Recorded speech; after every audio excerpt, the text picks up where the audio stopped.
1주택자와 다주택자를 나누는 편가르기가 사라지는 시기가 오면 결국에는 수요자가 가장 원하고 가격이 그나마 적당한 것들에 돈이 초반에 몰릴 수밖에 없다. 그것도 얘기를 해봐야죠. 이제 그 정책들이 이제 나오긴 하지만 한계가 있으니까. 그러면 우리 부동산 시장의 반등은 언제 나올까? 네. 그거는 반등이라고 하기도 나는 웃긴다, 솔직히. 그 타이밍을 맞추는 거는 그렇고요. 네. 그러니까 제가 이런 생각했어요. 제 옛날에 용산 얘기 잠깐 해드리면은, 제 용산에 2005년도에 들어갔었거든요. 용산에 떠난 게 2008년도였어요. 용산에 떠났어요. 3년 있다 떠났어요. 너무 많이 올랐었고 용산에 떠났어요. 용산에 다시 추천드렸던 게 11년도부터였어요. 그때 제가 무슨 말을 들었냐면은, 그래 용산 투자를 추천할 수는 있다. 그런데 너무 11년도였기 때문에 너무 성급한 추천 아니냐, 이런 얘기 많이 들었어요. 그때 좀 빠지기 시작할 때. 네. 그러니까 이제 11년도부터 13년도 요 기간이 좀 깊은 U자형 바닥 기간이었거든요. 그런데 이렇게 생각했어요. 13년도 저점 탈출하는 그 시점에 샀든 11년도 저점 구간에 사든 뭐가 다르죠? 난 의미 없다고. 그거를 주식 차트에서 치고 올라가는 거래량 폭증에 볼린저 밴드 벌어지면서 골든 크로스 나면서 꼭 그때 사야지만 쾌감을 느껴야 되는 거 의미가 있는 것입니까? 그런 매매는 부동산에서 못해요. 저점 인근에 왔구나라고 한다면 그냥 움직이는 게 더 맞다고 보기 때문에. 그래서 그런 관점으로 보고 싶은 거예요. 그래서 저점에서 치고 올라가는 초입에 내가 뭔가를 매수해야 된다. 그런 타이밍을 얘기한다라는 것은 거의 주식을 해서 잡주들, 작전주의 차트 보면서 기술적 분석에 당할 사람들이 굉장히 많은 걸 좀 봅니다, 이제. 그렇게 봐요. 저는 마찬가지로, 오르고 떨어지는 건 중요한 거 아닌데, 제가 좀 하고 싶은 말은, 지금 거래가 없는 와중에 거래 비중을 보면 지금 조금 답이 나와요. 왜냐면, 이렇게 경제 위축의 금리 상승기에는 심리 자체가 굉장히 굳어있기 때문에, 지금까지 똘똘한 한 지하에 있었을 때는 중형, 대형이 인기였어요. 무조건 30평대 인기 제일 많았고, 그 다음 대형이었고, 그 다음 20평대가 인기 제일 없었어요. 이제 문재인 정권 때는. 근데 이게 지금 신규 입주장 보면 프리미엄 차이가 30평대랑 20평대랑 굉장히 많이 벌어져 있거든요. 그리고 거래량을 보면 지금 소형 비중이 올라갔어요. 항상 뭔가 경제적으로 위축될 때는 소형이 인기를 끌 때가 있거든요. 그래서 지금 프리미엄이 좀 약하고 좀 전세가율 높고 내 돈 적게 들어가는 소형이라면 이건 괜찮다. 네, 그렇게 봅니다. 그래서 우리가 대형, 중대형 얘기는 계속 많이 했었지만 이제는 조금 중과라는 것이 없어지고 다주택자들에 대한 그 영역이잖아요. 1주택자와 다주택자를 나누는 편가르기가 사라지는 시기가 오면 결국에는 수요자가 가장 원하고 가격이 그나마 적당한 것들에 돈이 초반에 몰릴 수밖에 없다, 이렇게 생각을 하니까 투자를 한다면 그렇게 좀 움직이면 내년에는 유효할 것 같아요.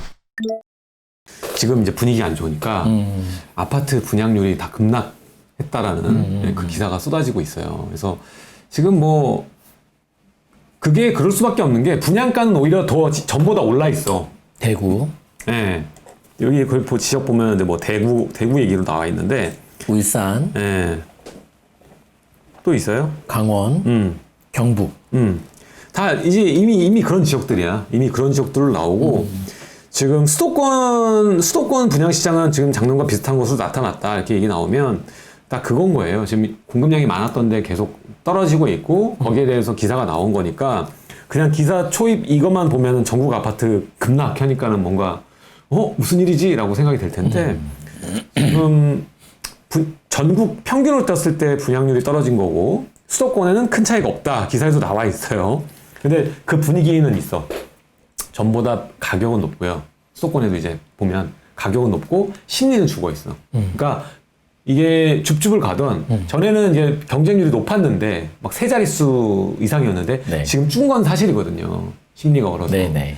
그리고 이제 분양가는 높고, 네. 전보다. 자, 이럴 때는 우리가 어떻게 분양시장을 바라봐야 될까요? 앞으로 또 우리 기다리고 있는 현장들도 있잖아요. 저는 이렇게 봐요. 지금 이 분양률 하락은 너무나 당연한 현상 아닙니까? 왜냐하면 입주 물량 때문에 금리 인상이라는 이슈가 없어도 분양률이 내려갈 수밖에 없었는데, 입주 물량이 있으니까요. 거기다 이제 금리까지 얹어서 심리가 냉각되고 하다 보니까 당연한 뉴스가 나왔는데 뭐 전국 급락 막 이러니까 막 되게 이제 그렇게 휘황찬란해. 당연한 뉴스긴 한데 뭐 이렇게 당연한 얘기를 크게 하나 모르겠고요. 또 하나는 수도권 얘기를 해드리고 싶은데 올 초에 그 부자병법 채널에서 다뤘던 내용 중에 그 경기도 31개 도시들 그다음에 인천 자치구마다 올해 내년도 입주 물량 분석해드리는 영상이 있는데 올해 내년도 입주 물량이 전체 봐서 뭐예요? 그러니까 지역별로 굉장히 차등이 커요. 입주 많은 지역. 고양시 같은 경우도 뭐 덕양구, 일산 동구, 일산 서구 다 달라요. 입주 물량 자체가. 그러니까 입주 물량이 많고 적은 그 부분에 있어서만큼은 이런 분양률이 내려간다. 그리고 뭐 피가 적게 붙는다 등등등등 여러 가지 말했지만 수요 공급, 입주 물량, 입주라는 거는 수요 이 공급이잖아요. 네. 분양은 예비 공급, 입주는 실제 공급인데 입주 물량이 많은 지역들 올해 내년도 어려울 수밖에 없어요. 근데 금리 인상기에서 심리까지 냉각됐어요. 그럼 당연히 어렵는 게 맞죠. 당연한 거죠. 그래서 이제 지금 상황에서는 서울 같은 경우는 많진 않아요. 정말 적어요. 근데 이제 수도권에서는 경기 인천 쪽에서는 올해 내년도 입주 물량을 지역별로 편차가 크기 때문에 여러분들이 그 매수든 매도든 그 지역에 편차가 되게 크다 그랬어요. 전체로 보시면 안 돼요. 다 달라요, 지역별로. 그러니까 그 입주 물량에 대한 차등을 잘 이해하시고 대응하셔야 돼요.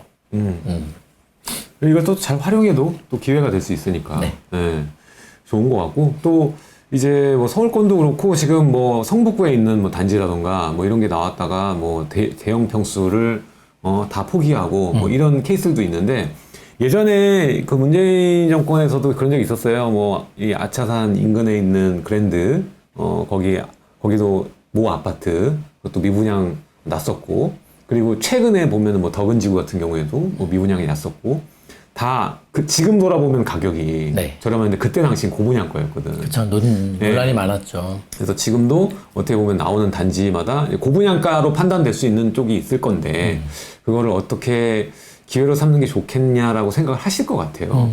근데 뭐 아시다시피 지금은 대출이 꼭 넘어가면 또 안 나오고.